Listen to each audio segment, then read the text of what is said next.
Let's go to this. We did have The 3 count question of the week. No comment. And this one came from a YouTube comment last week on the show. Oh, YouTube. From Luna Kitty. She said, "What can WWE do to get ratings up and fans back?" All right, EJ, get out of here. Oh, boo! I'm not even putting it on the screen. What did he say? Put it on the screen for a second. Said about a basketball team in Miami. Oh, yeah, exactly. Go lose in Jeopardy to Tim.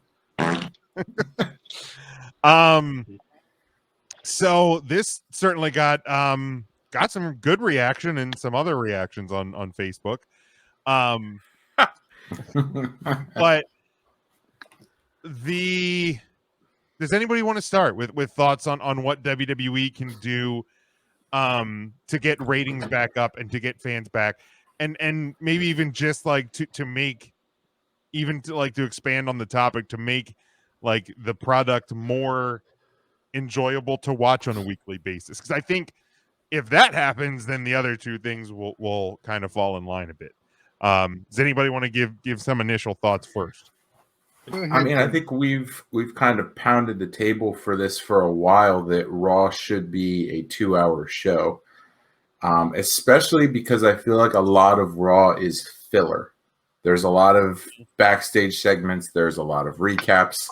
There's a lot of like extra long promos. I'm fine with promos on the show, but if we are having the bulk of our show be promo versus matches, then we're already kind of fighting against what we're trying to accomplish here. And I know someone did mention that as part of it. Honestly, could have been EJ. So now that I'm saying that, terrible idea. Keep it 3 hours.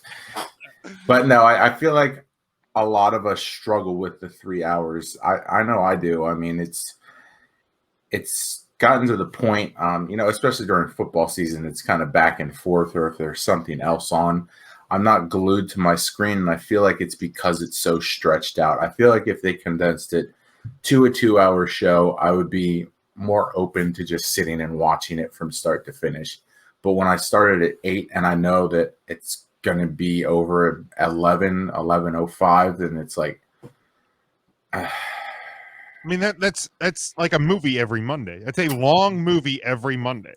Right. Like, I don't want to watch The Deer Hunter every week. I'll watch it once a year because it's a great movie, but I'm not going to do it over and over and over again, especially when it's pretty much like watching the same movie over and over again. They're not giving us a ton of variety when it comes to week product. Yeah, I mean, that's a big thing for me is, and I've obviously banged the drum for defending the WWE more than anybody on this show.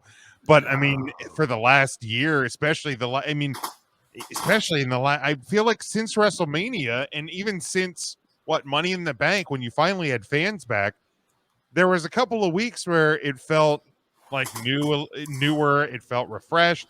And then we've just gotten Eva Marie and Doudrop, and like Charlotte coming out and cutting the same promo, and how many times can we see the same tag match and this same match and Damian Priest versus the same guy?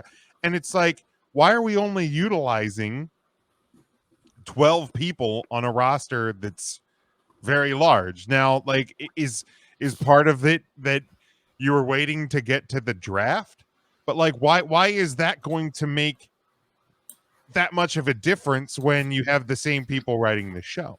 So they're pounding into our heads, new roster. Look at all the people coming to Raw this week. Look at the people going to SmackDown. And I feel like when we're talking about this, I feel like it's not even so much what can the WWE do to get ratings up and fans back. I feel like it's what can Raw do, because like SmackDown, and I'm sure WWE and Fox would be thrilled if more people tuned into SmackDown, but I don't feel like SmackDown's really the problem. Like, yes, there's some repetitive stuff there, but it's 2 hours on a Friday night. The Roman stuff, especially with Brock's return, like the Roman stuff's been great. It's been able to carry SmackDown. Raw, woo. I mean, I'm prepping huddle up notes on Tuesday, so I'm it's on in the background, but I couldn't tell you the last time I intently watched Raw, and now with like hockey season, depending on the Monday Night Football game, like I'm not glued to Raw for 3 hours. I don't need to be. Like, so to me, like, utilize more of the roster. That's one of the biggest things when this question was posed to us last week, is just give me more variety to the show. You don't have to do promo segments in the ring every time. You have an interview set backstage. Do more stuff in actual locker rooms. Do you like use the entire backstage area and you utilize more of the roster. You have, even with all of the releases, you still have a big roster. Like, look, like when they show the graphic of who all was drafted to Monday Night Raw, you have a huge roster. Like, so big. Ryan or Mark, you want to give any thoughts onto this? Jim, I'm so glad you've asked. So I'll let Mark go. Well, I'll tell you what, Jim, I'm glad you asked.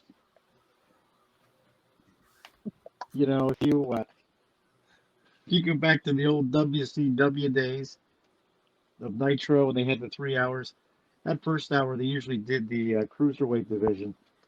That first took a little while for people to kind of catch on to that, and when they did, I think people really liked it. So maybe if WWE put a little bit into the 205 live, maybe had some 205 people kicking off Raw for the first hour, so maybe that would be something.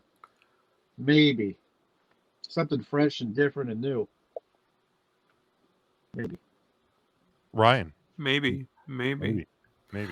I don't think, first of all, I don't think there's an easy answer to this.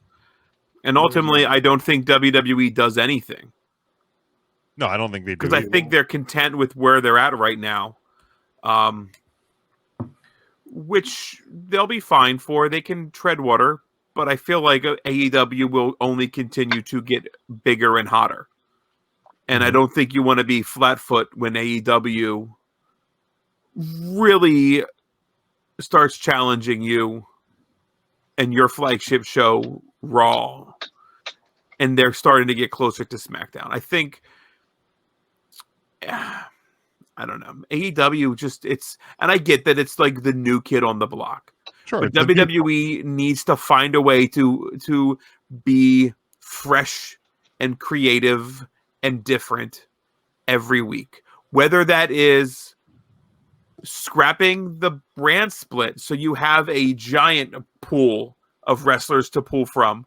So Raw this week can highlight things, but you can also have just random one-off matches where Bearcat Keith Lee, Battlecat, whatever his nickname is now. I think it's just Bearcat Lee. It was Bearcat Lee. Okay. All right. They chopped Keith altogether.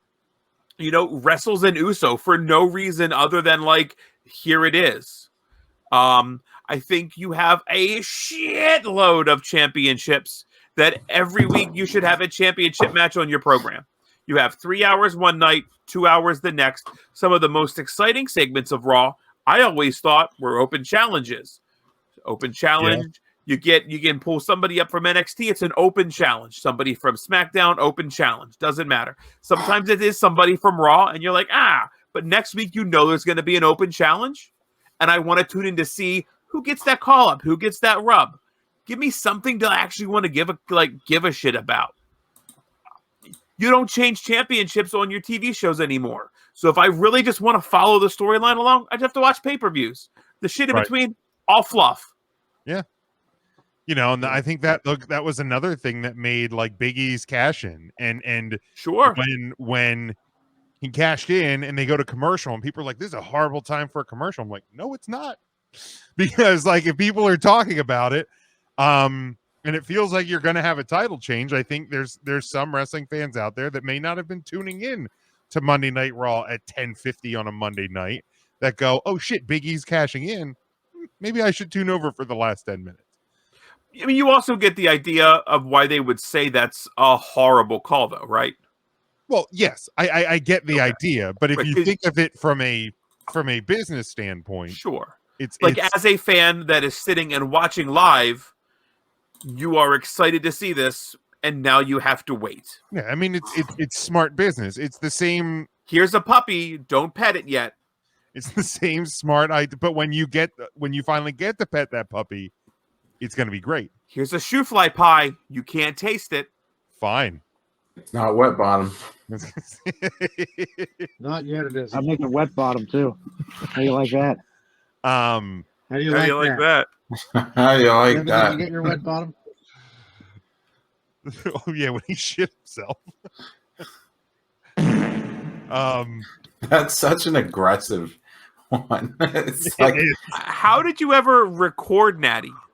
I have my ways, Ryan. I have my Can't ways. give Ladies in the women's trade secrets, Ryan. Legally speaking, I probably can't tell you how. You are sick. You tagged Mrs. But- Jim. Don't tell her. These are things she doesn't listen to this show. It's things she doesn't need to hear. Okay. Just a couple of comments from the from Facebook. EJ, Ryan or Matt, like you said, won't consider this because of the financial ramifications. But Raw could benefit from being a 2-hour show. It says don't start each show with half an hour of talking. Another comment, another one says cut back to 2 hours of Raw, less title matches. There's somebody that says less title How matches. can you have less than 0? Yeah, I don't like they don't have that many title matches on Raw. Like we just had Saudi Arabia WrestleMania. How many championship matches were actually there? There was Raw tag titles.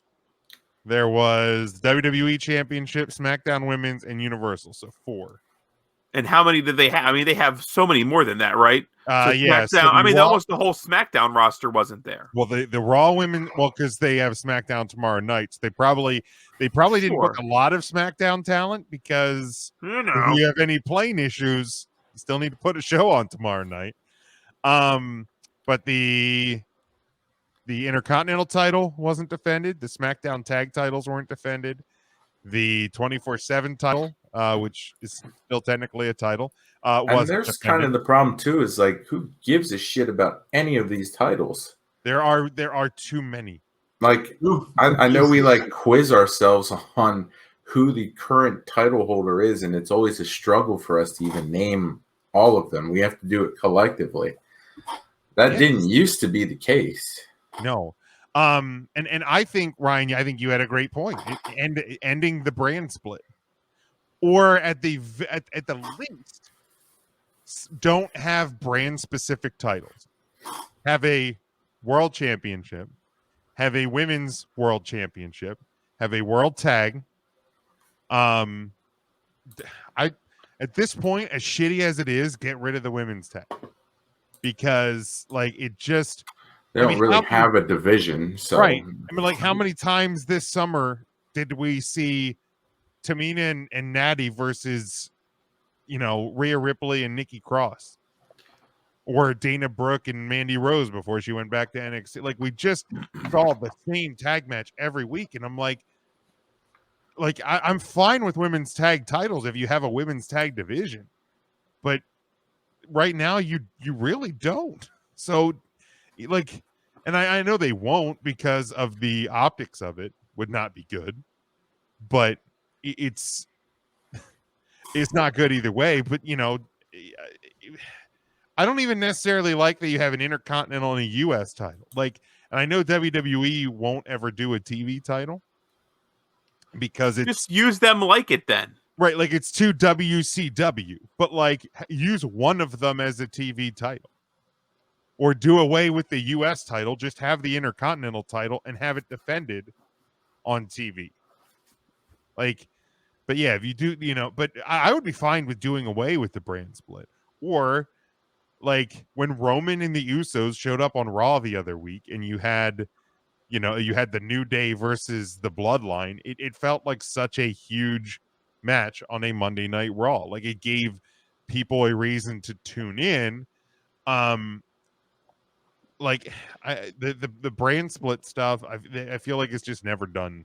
Does it not feel important though, Jim, because Roman Reigns and the Usos are SmackDown? Maybe.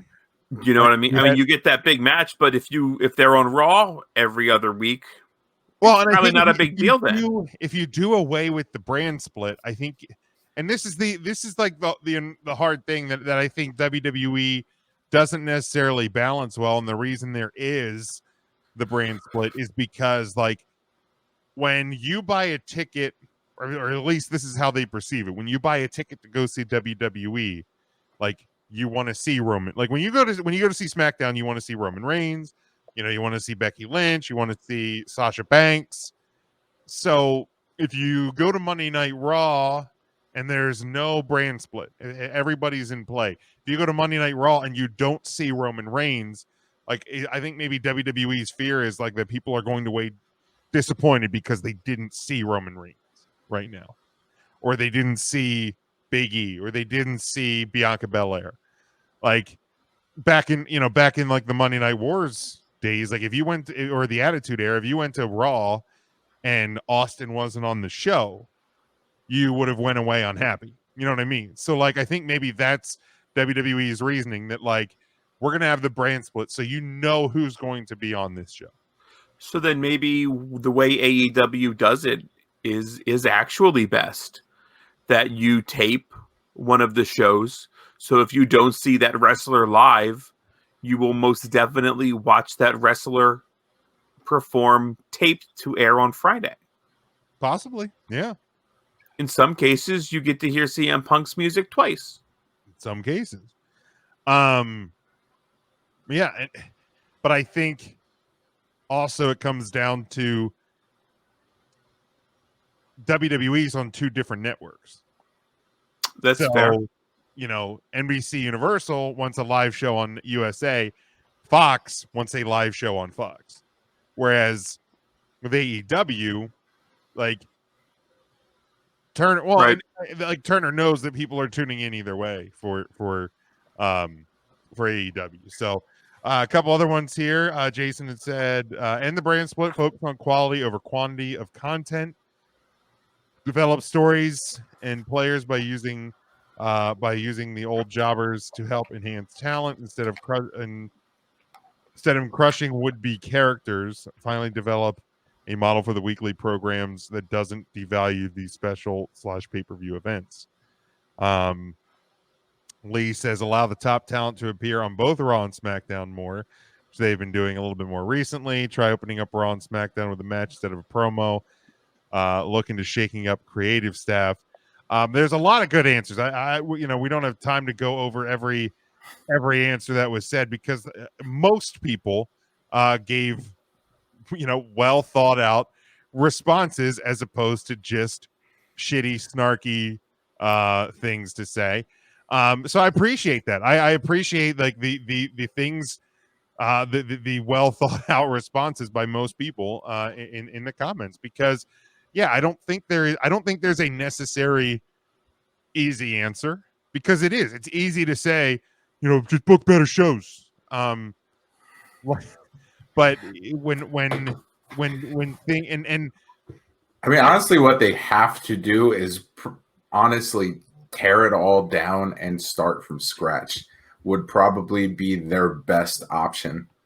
Like, if you're going to do a draft, just make it like an actual, like, everyone is a free agent. And I know that's kind of what they do now, but it's also BS, and we all kind of know who's going where based on the storylines they're trying to shove down our throats. But if they started over completely, I think it would probably grab a lot of attention from the casual fan if they were saying, like, hey, we are literally going to scrap every storyline, every title is vacant, every roster is wide open, and we are going to have a legitimate draft, and we are going to start over from here. I think that would probably be the best way for them to get eyes on the product.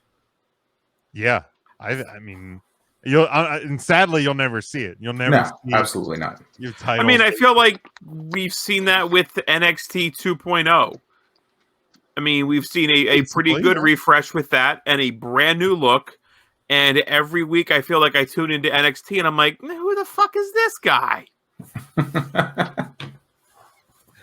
don't think NXT really needed it, though. I don't. That's the brand that didn't need it. Who the hell is this?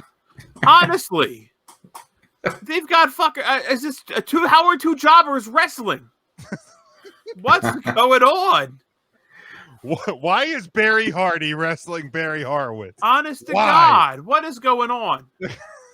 That's the brand that didn't need it. It's so even that. So bright.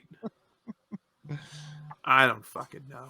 I feel like when we talked about drafts, you could take the NXT roster and put them right up there and had a three-way draft and actually shook some shit up.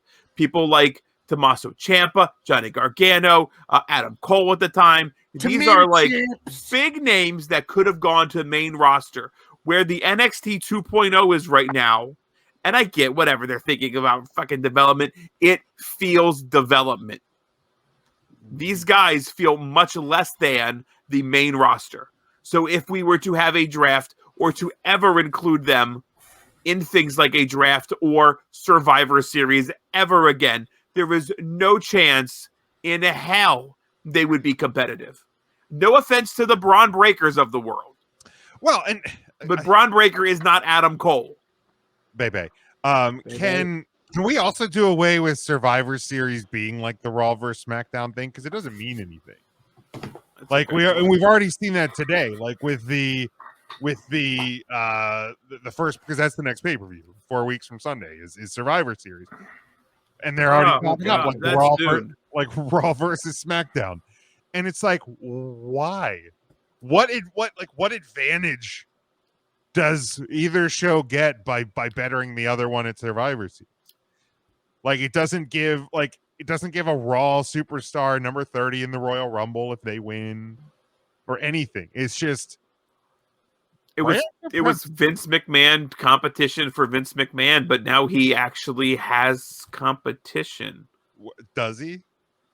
It turns me on. But yeah, I mean, they should go back to like tying the Survivor Series into a storyline that did actually matter, like when they did the authority angle or the corporate ministry angle, like something that fans can really care about. Because at this point, I don't think there really is a Team Raw versus Team SmackDown. I know there used to be a lot more loyalty to that back in the day. Right now, I think everyone's just on Team SmackDown because it's shorter. Well, and some of the matches should be fine. Like, I mean, right now, if you're doing WWE title versus Universal title, you get Big E versus Roman. Like, I think that's a good match. I mean, is Nakamura still the Intercontinental title? Yeah. Nakamura versus Damian Priest. I mean, that's a match we've never seen before. You know what's crazy? They killed off the Elias gimmick, and I think they actually just killed off Elias. I'll say I think he's just dead. I think he's just because you could have had him versus like Boogs, but we can't get that now. That would be great. Yeah. I don't know whatever happened there. DOA.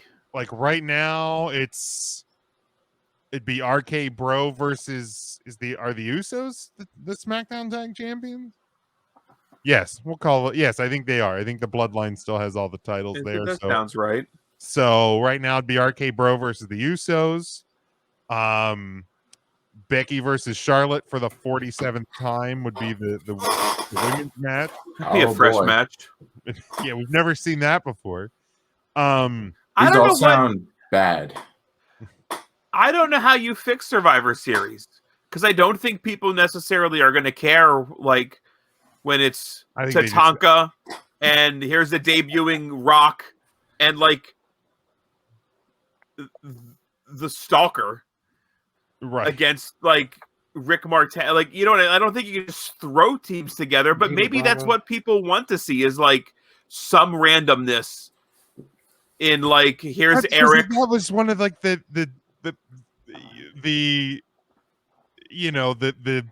things about Survivor is you would just have like, why is Lex Luger teaming with Doink the Clown and Kona Crush?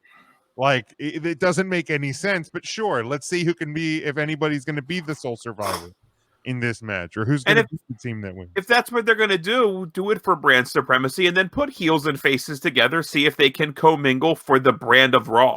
But again, why are you fighting? What are we fighting for? Again, give me an advantage. Give the winning brand an advantage. I think I would have no problem. I think we've even said this, but I would have no problem if Survivor Series just wasn't a pay-per-view anymore. The brand that wins gets catering back.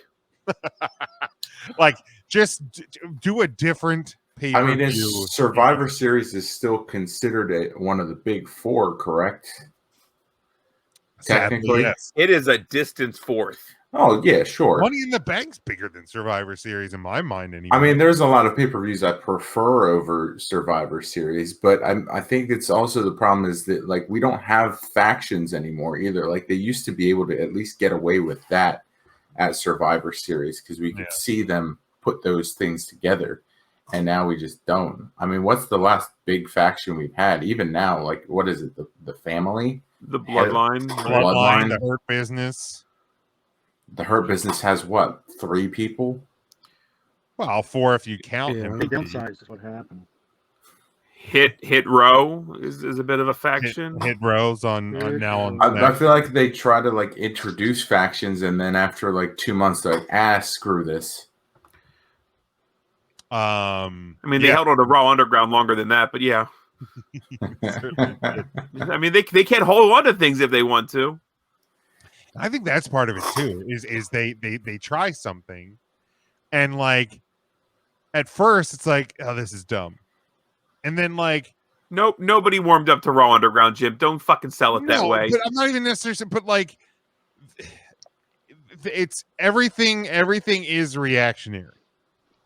So it's okay. We're gonna try Raw Underground after what, a month, 6 weeks, like.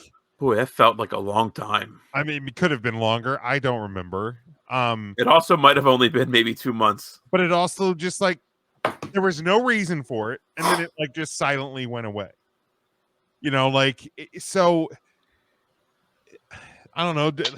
Build things up. Like, you know, one of the things I loved back in the day was vignettes, like the build up to you know, Mr. Perfect, the build up to all these different characters. The build ups to the Wyatt family were fantastic. Like, how hyped was everyone to the Bray Wyatt character, aside from the one dude that chanted Husky Harris when he debuted. But like, oh, fuck that guy. everyone else was like enthralled by this character. His name probably rhymes with Nick. Raw Underground lasted from August the 3rd to September 21st. So 6 weeks. Yeah. Like, and that's the thing. I mean, and that's only like 6 episodes of Raw. Like, really let that sit, because that felt like a much bigger thing. And like, I'm not saying people warmed up to it, but like, I felt like the last like 2 weeks of it, like they were actually utilizing more talent and giving them more of a reason to, like, I mean, the Hurt Business basically was born in Raw Underground. And like, I'm like, why don't they put Shayna Baszler in Raw Underground? Like, if you would have started, you know what I mean? Like, I feel like it actually could have been something if they would have actually tried to make it something. And whether it's the whole first hour, like the WCW did with the cruiserweights, or it's, you know, from 9:30 to 10 o'clock or something like that. Like, remember when Mick Foley was the Raw GM? They tried doing like it wasn't like Lights Out, but it was like Raw After Dark or something. There's some fucking dumb thing, but like for the last hour, it was supposed to be like a different feel to Raw, and they literally did it for like 3 weeks. So like, even when they try new things, they don't really see them through. And it's not even a matter of like, what was Brandy's faction supposed to be in AEW that just nobody bought into? Like, AEW tried it for like 3-4 weeks, realized like literally nobody's buying into it, and like they listen to their fans. But like WWE, No, that's the scam thing that they run on the I mean, we've seen WWE like try things out and like bail on them quick. And remember when they tried to bring back the anonymous GM for a week, and then a week later it just it's like never mentioned again. Never mind.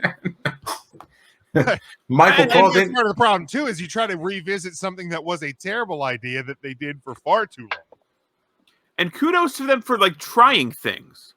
I think Yes. Retribution as an idea and concept is a pretty damn good concept. Absolutely. Is a great idea. It was a miserably failed execution and only got worse when you were like, let's put makeup on these guys. And like change their names even though we know who they are. It's just and teabag and it was just not great. No. And like, yeah, because the concept behind it is a good concept. Disgruntled characters who aren't given the time to shine, who know they're good, and they try to like take over the show. It's, I mean, similar to the invasion angle with, or like the radicals. Like, it's a good idea, but again, executed poorly. Lou says we still don't know who the hell is running GTV, and who says WWE can't tell stories? Right there, that's one of the longest running stories in pro wrestling. There it is. I would love to see them just bring that back, just out of the blue, just all of a sudden GTV. But yeah, I don't think there's an easy answer here. And I think Ryan I think you said like I don't think we're gonna see anything because WWE, and there was a great tweet because like AEW certainly making noise. They are certainly a competition, whether like people want to admit it or not. But there was a great tweet this afternoon that said, and this is why WWE probably isn't going to change a whole lot. When you compare AEW to WWE, take into consideration the fact that WWE is making $15 million per hour for Crown Jewel. Like, why are they gonna change you know what I mean? Right. Like, and currently, and it's whenever you start a business, it takes time to make money. But like the tweet says AEW hasn't had a profitable year, month, week, or day. Now I don't know if all of those things are true since they began. Who authored this tweet? Is it Big Jim Sports? It is not me. I Okay. retweeted it. It's certainly not me. And he says they did win for 30 minutes though. So it's a shit comment. Fuck that comment. No, but the first part of it is accurate. Like, as long as the WWE is making money, record profits, and TV companies continue to pay them, the Saudi continues to pay them.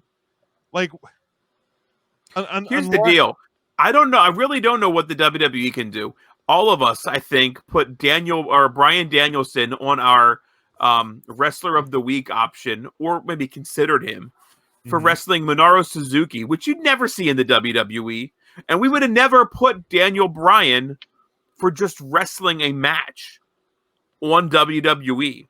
I feel like the WWE's boxed themselves, and I hate to use the word forbidden door, but never allowing things like that to happen really kind of makes Raw and SmackDown. I know what's going to happen. It's all the same players, all the same thing, all the time. Yeah. AEW is just, they're fresh. They've taken Daniel Bryan, who we've been like, meh, and have catapulted him into another section of his career, which is just as exciting as like the initial Yes run or like the no with Kane run. I mean, there's, Adam Cole feels exciting to watch on big TV. Adam Cole belongs in front of that crowd on that stage that the WWE never gave him the opportunity to do coming out of NXT. Well, and I think potentially they were going to get there, but I don't know if... Sure, but get there then. Properly. Give the guy the money and get there. Well, I mean, he didn't want to go there. I don't think he was ever going to re-sign. I really don't. I don't think he needed to re-sign. I think you sat on him for long, and he done everything he could in NXT. Certainly. Get him there. I don't think you ever had a shot at signing CM Punk. No. But I don't think you can put past the excitement of seeing CM Punk on your TV. If you're a fan of wrestling, I don't know, 5 years ago, 17 years ago, who am I to guess? Well, Mark's gone. Gotta find the goddamn. And there we go. Ah, spooky.